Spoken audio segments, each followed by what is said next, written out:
In 2012, something so crazy and unexpected happened to me that I usually have a hard time describing it. I go back and forth between it being paranormal, extraterrestrial, and even spiritual.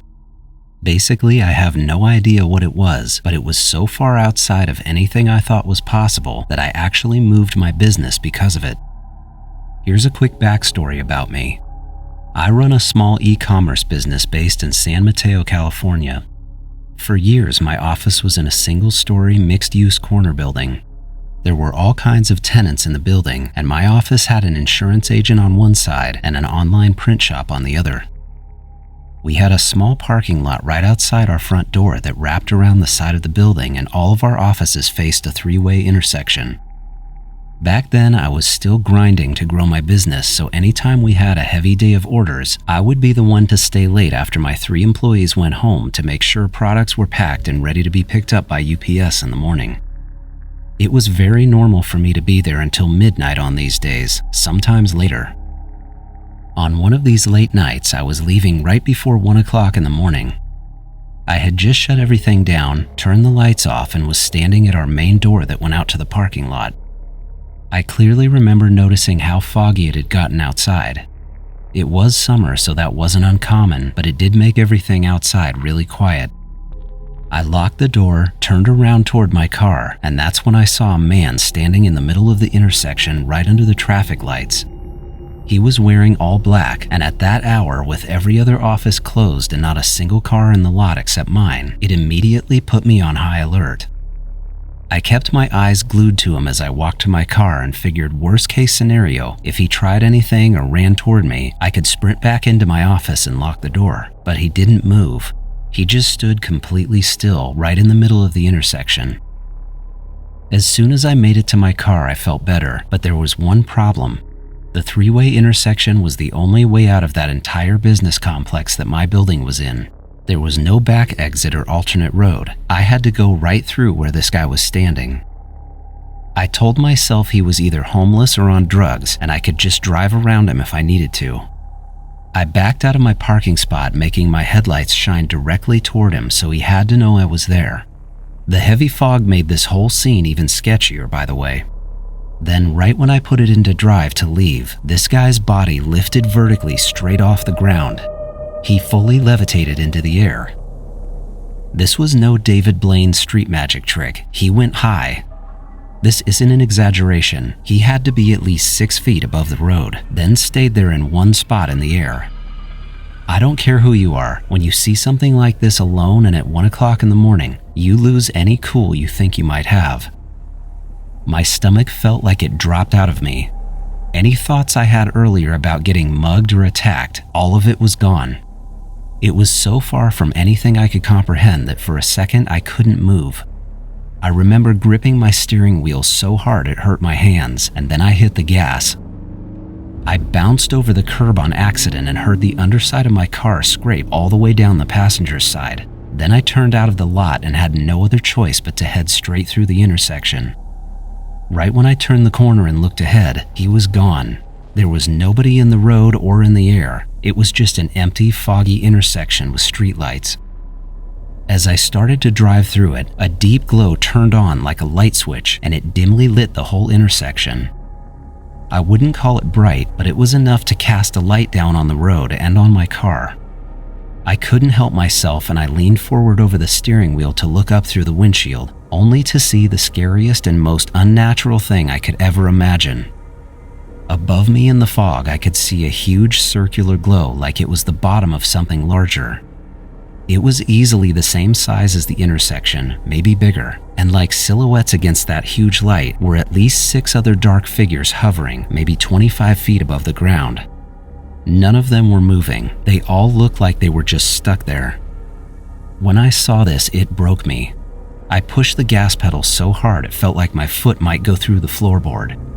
I no longer cared about the light or the floating figures or even the possibility of other cars on the road. I just needed to get away. As I blasted down the street, I was fixed on my rearview mirror more than where I was going and could see that the intersection was still lit up. Then just a second later, that light shut off and I could only see the empty intersection. My entire body was visibly shaking, and I couldn't even put thoughts together. This sounds stupid, but I was seriously convinced the rapture was happening because it was so unexplainable, and I'm not even religious.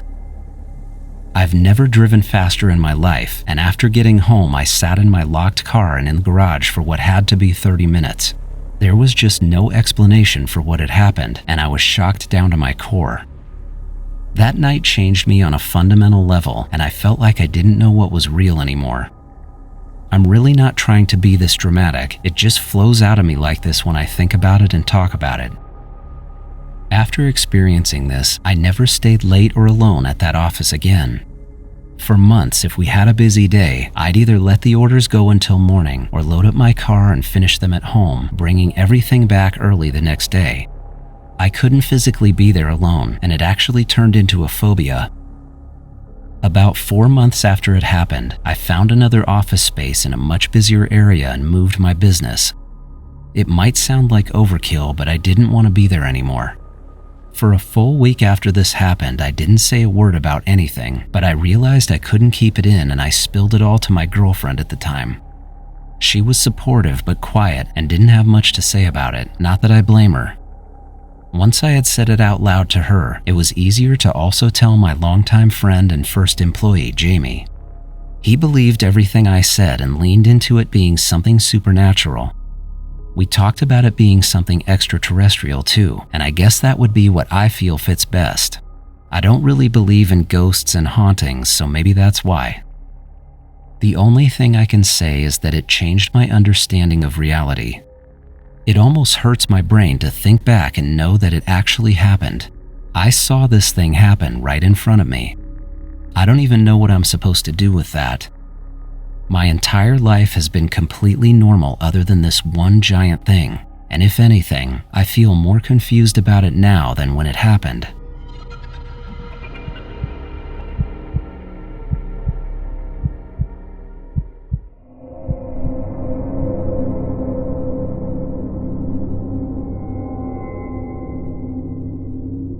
When I was much younger, I had a very strange encounter followed by lost time. This was an almost dreamlike experience that I didn't have any memory of for many months after it happened, and had I not been with a close friend who went through it with me, I don't think I would have believed my own memories of it. In 1984, I was hiking with my friend Scott late in the evening during the very first part of summer. We were heading downstream just above Rainbow Falls on Middle Creek in the Cumberland Mountains in Tennessee.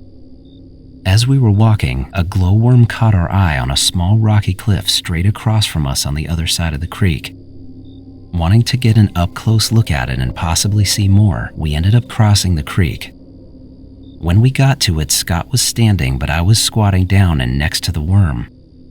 I remember getting right up to it and seeing its light blue glow against my hand. It was right as I was about to stand back up that I heard Scott say something startling out loud, but I couldn't understand what he said. As I spun around and stood up, I could see what he was talking about. There was a bright light hanging over the woods not even 100 yards downstream from us. Scott was anxious as soon as he saw it, and I tried to tell him to stay calm because we didn't know what it was. Then we stood there while it effortlessly drifted toward us and stopped about 30 feet away. Whatever we were looking at is difficult to describe, but I'll try and give you a visual.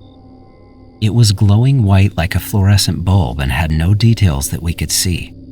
The middle of it looked to be about 10 feet wide and weirdly had an overall shape that looked similar to the planet Saturn. There was a thick, definite ring of light going around it that stuck out much farther than the intersection. It wasn't until Scott and I turned to each other and made eye contact that fear hit both of us. I think we both knew without saying a word that what was in front of us was not human-made. It was at that moment I learned when a human being is scared enough, they will uncontrollably scream and run like a wild animal, which is exactly what we did. While blindly running back upstream in the dark, there was an ear-piercingly loud and repeating wah sound. Words can't describe how afraid for our lives we were when we heard this. It was echoing through the forest. This is where reality began to warp into something more like a dream. After only a few seconds of running, almost magically, a typical ordinary front porch swing appeared in front of us. It had a frame around it and it was sitting on a large flat rock right on the other side of the creek. It looked like it had been there for years and was being lit by a soft, downward-angled spotlight. In the moment, neither one of us questioned why the swing was there, and I didn't even think about the light coming down or where it could be coming from. It was just like how you accept illogical things in a dream. The rational part of our minds was shutting down. Both Scott and I fell into an extremely calm, relaxed state where we weren't at all analyzing what was happening. I remember both of us saying things like, "What a nice porch swing, and I'm so glad we found this." Then, like two little kids, I tapped Scott on the back as happy as could be and told him we had to cross the creek to swing on it. This is not something two 20-year-old men would do, and at that point we had stopped questioning anything. We waded back across the creek, ran right up to the swing and sat down.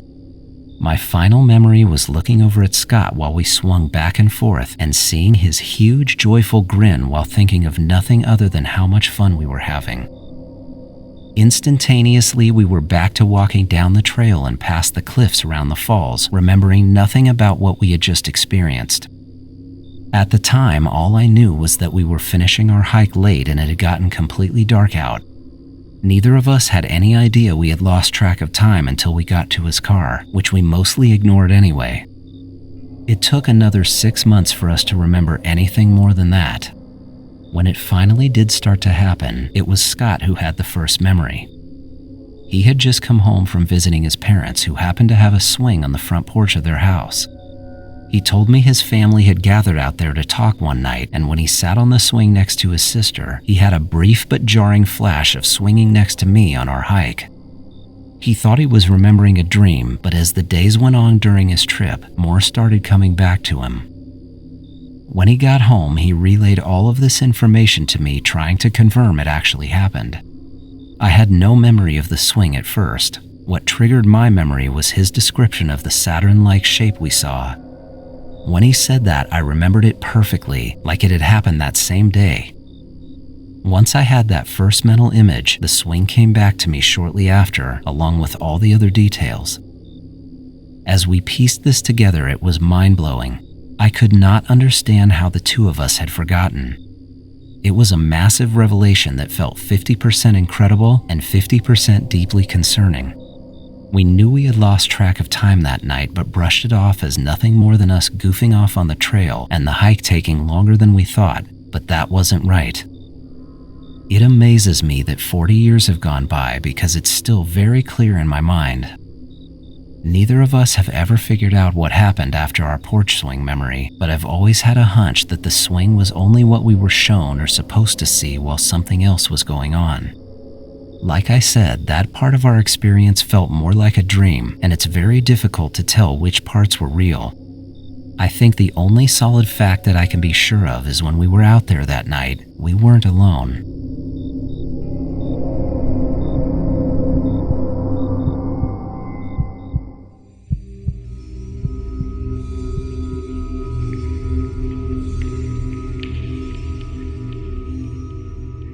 Something happened to me when I was only 12 years old, then came back to me indirectly and by accident decades later as an adult. This all took place in Calgary, Alberta. In 1970, I was walking home from school like I did every day and cutting across our school's sports field. That day I was about 2 hours later than usual because I'd had volleyball practice after school and stayed beyond that to help our coach. Since it was so much later in the day, the back part of our school and field were empty. I didn't have far to walk because our house was only a block from the back of the school's property, but in the middle of that short walk, something caught my attention. Flying above the field and part of the neighborhood were these little separate lights that looked exactly like a formation of small planes. It wasn't even dark out yet, and I remember not being able to see the bodies of these planes. I could only see the lights on them. None of the lights were very high, and I saw one of the outer ones drop down and almost touch the roof of a house. I still couldn't see the body of it, even though it had come down so low and was no more than 2 blocks away from me. The only thing I really noticed about the one that came down was that the light on it was difficult to look at. It was a tiny but intensely bright light, and it hurt my eyes. Then it flew back up and rejoined the other ones. While they were slowly flying overhead, I happened to look in the direction of my house and the road we lived on and saw a car and motorcycle driving past the field. I was really surprised that neither one of them stopped or reacted to these things because they were plainly visible and bright. They were so noticeable and to me looked like they could land right there in the school's field if they wanted to. I suddenly became aware of this feeling like something was forcing me to turn my head back up toward the lights. This almost felt like I was watching my own field of view change, but I wasn't the one doing it, almost like I had an outside perspective of it. It's not that I struggled to turn away, it just felt like I didn't have full control of my body. I do remember giving in to the feeling, then watching the lights finish their flight over the field and moving on past our neighborhood. As soon as they had gone out of sight, I just continued my walk home. Being a naive 12-year-old, it didn't get much more of my attention. When I got home, I didn't say a thing to anyone. I pretty much ate dinner and went through my evening routine, but at some point I felt unusually exhausted. I vaguely remember thinking it was from staying late after practice, but looking back on it, I was a very energetic and active kid and this fatigue was heavier. The next morning, I woke up feeling awful. I had a fever with body aches and chills, the whole flu package. My parents kept me home and I ended up missing 3 days of school because of it. After that though, everything went back to normal. I got better, went back to school, and eventually the whole thing faded into the rest of my childhood memories. Many years later, when I was in my mid-40s, I happened to be searching through boxes of old stuff trying to find a box of things I had saved from my graduation.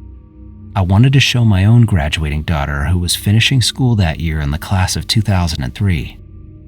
While I was searching, I came across a shoebox from my earlier school years that was packed full of wallet-sized photos of my friends and a bunch of handwritten folded notes that we used to pass to each other during class. Feeling the nostalgia, I flipped through the stack and I got to a few from around the same time I had had my sighting in 1970. There were quite a few of them that were covered in little doodles and drawings depicting what I had seen. On one of them, when you opened it up, there was a full-page sketch of our school field with small dots in a formation above it, exactly like what I had seen. Other notes had surprisingly detailed drawings of what looked like very alien-shaped crafts sitting in the field like they had landed there. I had no memory of drawing any of this. Then I found a single note in the mix that was a little more unsettling. It was a simple short note from a friend, but other than the small amount of text, the rest of the paper was covered front to back with about a dozen close-up and detailed drawings of alien faces. These were the faces with the large eyes and no expression. I stared at this particular note for a while because it didn't fit with who I was or anything I was interested in at that age. The fact that they were drawn on a note that had nothing to do with that subject made it even stranger. I was really shocked that I had drawn all of these things, and I think that one scared me the most. I don't claim that what I saw that evening was one thing or another. It was just a very strange sighting, and I've lived my life fine without thinking about it.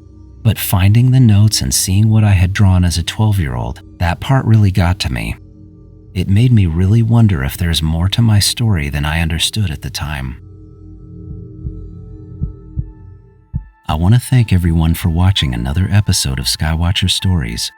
If you like hearing these personal experiences of strange sightings and alien encounters, please subscribe because I upload new episodes every week and it really helps the channel. Until next time, keep watching the skies.